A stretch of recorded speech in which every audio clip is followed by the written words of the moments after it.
C'est ta première édition, véritable édition, pas à compte d'auteur cette fois-ci, c'est ça? Voilà, c'est mon premier roman à compte d'éditeur, donc c'est quelque part ce qui me conforte. Je me dis, enfin on reconnaît un petit peu mon écriture, je pense. Tu as bataillé pendant combien de temps?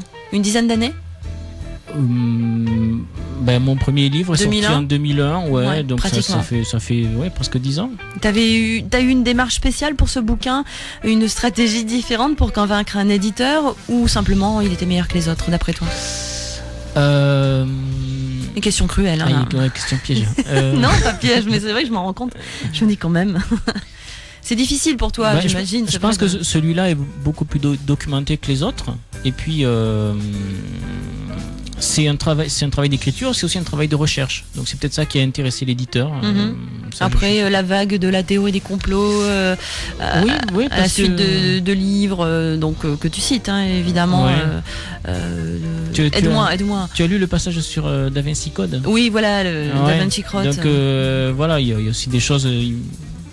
C'est dans l'air du temps. Certains théoriciens du complot qui, comme je dis dans le livre, Da Vinci Code prétend dénoncer une machination, alors que pour moi, c'est un livre qui fait partie de la machination, parce qu'il sort à grand renfort de médias et. C'est ce que tu expliques. Et voilà, et il cherche à véhiculer certaines idées avec lesquelles que je conteste. Voilà.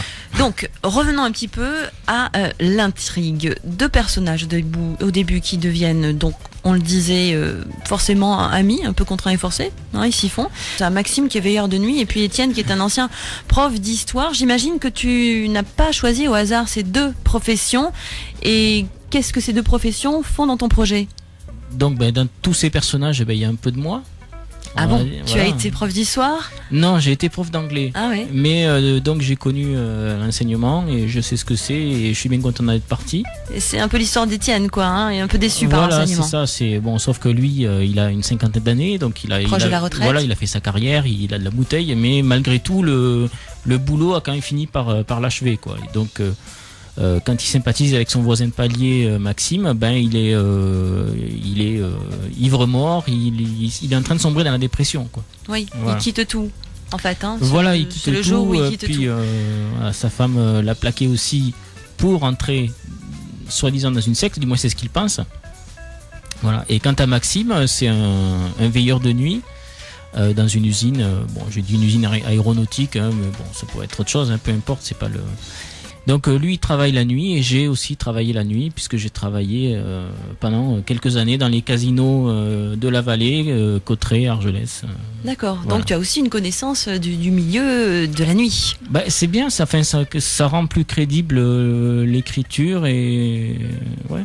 Puis la nuit, Maxime profite de ces nuits où il se passe pas grand chose pour aussi pour réfléchir, il dit. Pour réfléchir, pour lire, pour étudier, pour se poser des questions.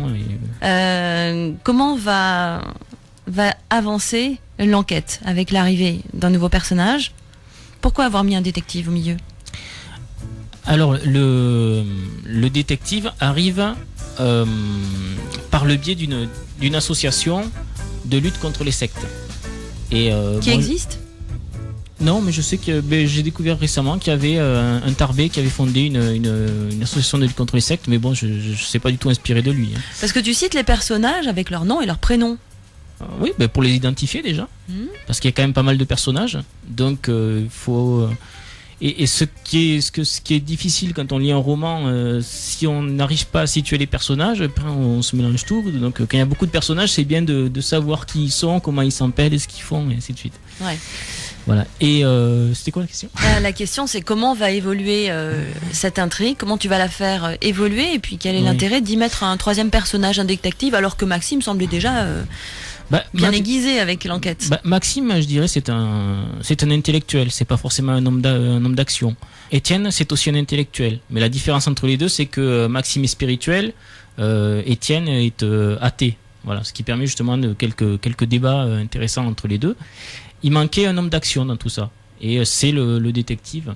Maxime et Étienne, ce sont des gens comme nous. Ouais. Pas des super-héros, c'est pas des... voilà. Donc, on leur parle de secte. Le réflexe qu'ils vont avoir, c'est d'aller voir des gens qui connaissent les sectes. Donc une association.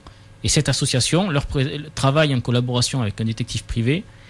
Et à partir de là, l'équipe se constitue. D'accord. Voilà. Alors, c'est vrai que beaucoup de dialogues aussi. Ça, c'est ce qui est vachement plaisant dans ta façon d'écrire, dans ton style, parce que vraiment, tu as un style, hein, je tiens à le dire. C'est étonnant, on plonge dans cette histoire qui est extrêmement vivante, où les personnages s'expriment directement, sans la tierce personne du narrateur. Directement, ils nous parlent. Et ça me fait penser, je sais pas pourquoi, à un scénario. Tu as un projet de film ou quoi? Alors, c'est très intéressant ce que tu me dis, parce que mon livre précédent, Justice, une personne m'avait dit ton livre est très intéressant, mais il se lit trop vite, parce qu'on dirait un scénario.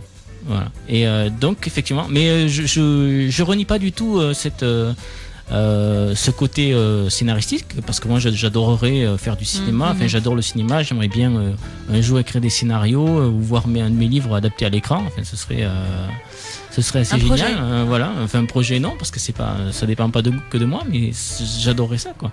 Quand j'écris, notamment des scènes d'action, parce qu'il y en a, je les visualise comme si c'était un film, donc voilà, mais je le prends comme un compliment. Voilà. Et tu peux. Un deuxième. Alors, dernière question. Est-ce que c'est plaisant d'écrire un polar?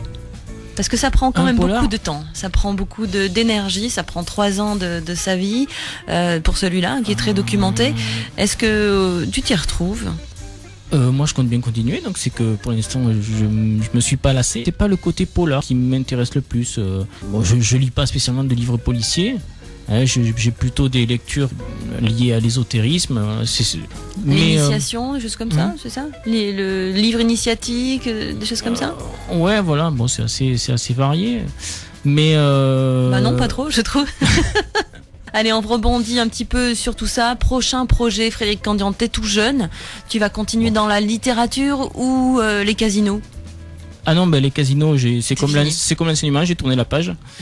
Voilà, là je galère dans des petits boulots, on va dire. Mais bon. C'est-à-dire que tu finances en galérant un petit peu comme ça c'est pas un hobby, hein, puisque c'est vraiment une création, ce bouquin. Mon rêve ce serait d'en vivre, voilà. Ouais. Mais bon, si c'est pas gagné quoi. Et puis. Voilà, je m'appelle pas Marc Lévy, j'ai pas un copain éditeur, voilà, je suis pas. Eh ben t'es tout jeune et tu as l'occasion, sûrement, t'auras l'occasion de t'en faire des copains j'espère. Éditeurs. C'est la première question que j'aurais dû te poser, c'est par celle-ci que je vais terminer. La communauté de Thésée, pourquoi ce titre? Alors, tu fais bien de poser la question, parce qu'il y a une communauté de Thésée qui existe réellement en France. Ça s'écrit T-A-I-Z-E. Et c'est une communauté religieuse, enfin œcuménique. Alors je tiens à préciser, parce qu'on m'a déjà sauté dessus à cause de ça, que mon titre, c'est la communauté de Thésée, T-H-E-S-E, comme le personnage de la mythologie grecque, et ça n'a absolument rien à voir avec la véritable communauté de Thésée. Je me suis juste amusé sur les sonorités. Alors pourquoi la communauté de Thésée? Alors Thésée est le personnage de la mythologie grecque qui affronte le Minotaure dans un labyrinthe, parce que je compare la société dans laquelle on vit comme un labyrinthe, puisque justement dès lors qu'on s'interroge un petit peu sur l'évolution du monde et ce qu'on va devenir, on ne sait pas trop où est la vérité, donc on peut s'y perdre. Et je pense qu'au cœur de cette vérité, il y a un piège, il y a peut-être une bête ou une société secrète qui nous attend pour nous dévorer. Et un minotaure alors. Voilà, un minotaure qui a 1000 visages. Chouette. Et voilà, il faut bien que quelqu'un se dévoue pour l'affronter. Et voilà, moi dans mon livre, il y a une sorte de réincarnation de Thésée et de sa communauté, c'est-à-dire les gens qui l'entourent, les gens qui l'aident. La communauté de Thésée, c'est une fiction, le dernier roman de Frédéric Candian, paru chez Edilivre.